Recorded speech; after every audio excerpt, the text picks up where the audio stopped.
हे दोस्तों, आप लोग का स्वागत है मेरे चैनल पर। आप देख रहे क्रेजी फॉर भोजपुरी। चलो वीडियो स्टार्ट कर। चार मूवी के बारे में बताने वाला जो अपकमिंग मूवी है। पहली मूवी का नाम है नाग रानी का त्याग, जिसका फर्स्ट लुक पोस्टर रिलीज वाला है और इसमें नजर आने वाली रिक्शा दिखती है।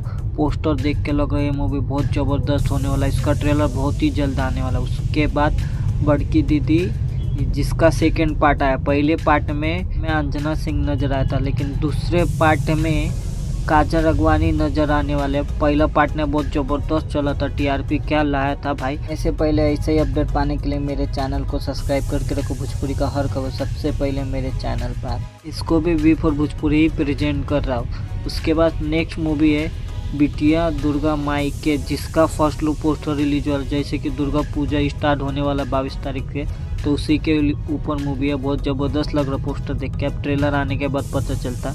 नेक्स्ट अपडेट है मेरे पास यश कुमार मिश्रा की न्यू मूवी आने वाला। मूवी का नाम है सास अनाड़ी दामाद खिलाड़ी, जिसका शूटिंग स्टार्ट हो चुका है। आप देख सकते हैं स्क्रीन पर। बहुत जल्दी ये मूवी का फर्स्ट लुक पोस्टर या ट्रेलर आता है, तो उसके ऊपर वीडियो बना के आप लोग को अपडेट दे दूंगा। और वीडियो अच्छा लगी तो लाइक करें, शेयर करें, सब्सक्राइब करें। मिलता है वीडियो में। धन्यवाद।